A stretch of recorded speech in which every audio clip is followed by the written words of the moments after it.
The evidence of eternity, why the universe points to God. 1. The diagnosis, a universe that refuses to explain itself.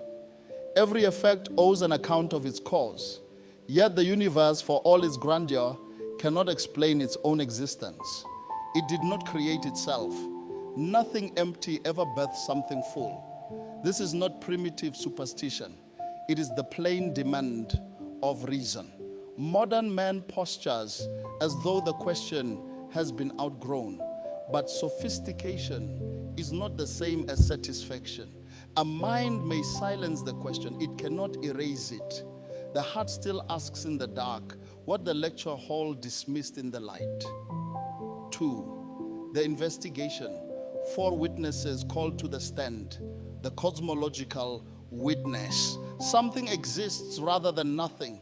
Every chain of causes, if traced backward, cannot regress forever. Infinite regress explains motion, but never origin. There must be an uncaused cause, a first mover unmoved, standing outside the chain he started. Science has confirmed what philosophy long argued. The universe began. What begins requires a beginner.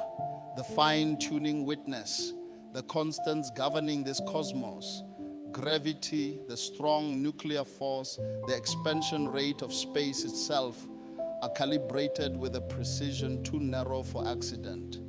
Adjust them by a fraction smaller than a hair's breadth, and no stars, no chemistry, no life could stand. A universe this exact is not the residue of chance. It is the signature of intelligence. Order this fine was not thrown. It was fashioned. The moral witness. Every culture, however isolated, carries an inner court that convicts before it is taught to.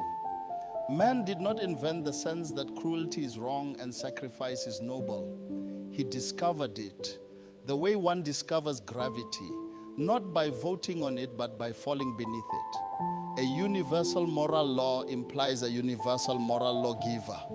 Ubuntu itself testifies, umuntu ngumuntu ngabantu, I am because we are. Echoes a design stamped by a God who is himself relational, 3-in-1 community before creation began, the witness of the restless heart. Augustine confessed what every honest soul eventually discovers. The heart is restless until it rests in him. Man chases pleasure, power, and possession, and each summit reveals a further valley of longing. This unrelenting hunger for meaning that nothing finite satisfies is not a flaw in the human design. It is a fingerprint. You do not thirst for water that does not exist. You do not hunger for a satisfaction with no source. 3, the resolution from argument to encounter. Philosophy can carry a man to the threshold, but only revelation opens the door. The arguments prove a designer. They cannot alone reveal a father. That is why God did not send a syllogism into the world. He sent a son. In the beginning was the Word, and the Word was with God, and the Word was God. John 1:1. Christ is the proof that steps down from the witness stand and takes on flesh, the uncaused cause becoming the crucified Christ, the fine-tuner entering a fine-tuned body to redeem it. This is where the intellectual and the intimate converge. You do not merely reason your way to God. You are met by Him. The same precision that calibrated the cosmos calibrated the cross at the exact time, for the exact purpose, at the exact cost. Nothing in redemption was accidental. Nothing in creation was either. 4, practical embodiment, living as evidence. If God exists, you are not an accident drifting through an accidental universe. You are an argument He is still making. Your integrity in private is evidence. Your love that costs you something is evidence. Your hope that outlives your circumstances is evidence. Let your life be the 5th witness, the one skeptics cannot cross-examine because they can see it. Stop outsourcing your convictions to culture. Test what you believe the way you test what you build, by whether it stands under pressure.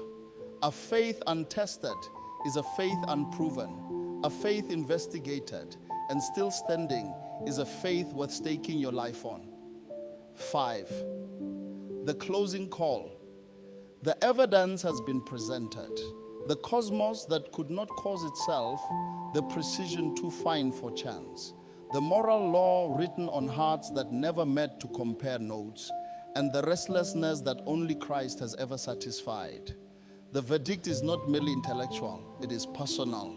You may nod at the argument and still walk away unmoved, the way a man can admire a bridge and never cross it. Cross it today, bow before the uncaused cause who became your Savior. Let the restlessness end where it was always meant to end. Not in an answer, but in a person.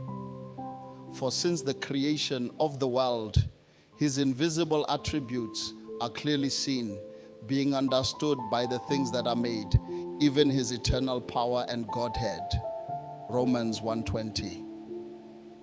The heavens have testified, the heart has hungered, Christ has come, the verdict rests with you. This is Harold Mawela.